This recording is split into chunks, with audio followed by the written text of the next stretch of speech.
I backtested the 71% win rate MACD money map on 14 years of data. A YouTube video promises a 71% win rate.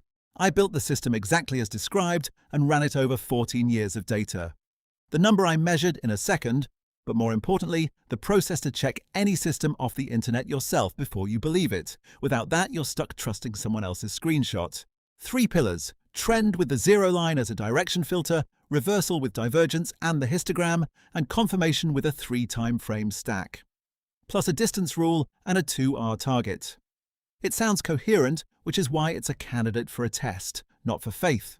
A system off the internet is neither true nor a scam until I measure it. One falsifiable question: does the measurable part have positive expectancy? Expectancy is the average outcome of one trade across the series, counting wins, losses, and sizes. Part translates into mechanical rules, part doesn't. Divergence, key support and resistance, trendline breaks, the hammer. Subjective. 2 traders see them differently. I tested only the honest, falsifiable skeleton. If a system has an edge only in its unfalsifiable part, what is it really? Divergence predicts a reversal only because you see the peak in hindsight. A causal detector needs a confirmed pivot, confirmed candles later, repainting, look-ahead bias. I'd be lying to myself in the test. A multi-time frame strategy: H1 trading, H4 setup, D1 direction. The 0.5 threshold is scale dependent, so I divided MACD distance by ATR, a dimensionless portable threshold. Causal, no repaint. The exact code, thresholds, and a downloadable template are on HeroHero, link in the description. Here I want you to get the principle. Full strategy, long and short. US500, 14 years, highest precision. Hundreds of trades, profit factor below 1, it lost more than it made.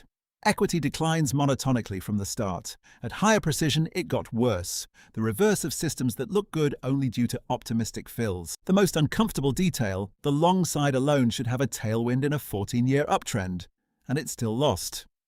It couldn't profit from an open goal. The cross-timing enters systematically late into an exhausted move. One market isn't enough. The same system on EURUSD, Forex, not an index, almost identical. Same profit factor below 1, same win rate. You can't compare dollars across markets with a fixed lot, only dimensionless metrics, and they're identically bad. Same structure on 2 markets equals a property of the system. One equation. Targeting 2R, you need 1 win per 2 losses, 33.3% to break even.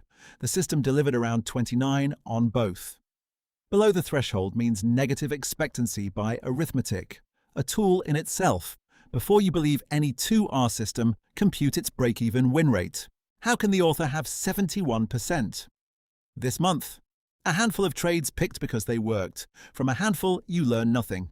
I have hundreds of trades over 14 years and 2 markets across every regime. One is marketing, the other is measurement. Straight with myself, 1 configuration, no optimization. I chose not to push it. Chasing a threshold until it blooms is overfitting, the trap this video warns about. The equity shape on 2 markets and a win rate below break-even say there's nothing to tune, only to rescue. Stopping is part of the method. No verdict that MACD is useless, as lazy as 71%. Narrow conclusion: no edge on 2 markets in this configuration. Take the process. Separate measurable from discretionary, build the skeleton, compute break-even, measure a large sample, and have the courage to stop. The difference between hoping and knowing. If you want the actual build, the exact indicator code, thresholds, the step-by-step in Strategy Quant, and a downloadable template, it's on HeroHero with the real numbers, link in the description. Comment which internet system I should take apart next, and subscribe so you don't miss the next tests.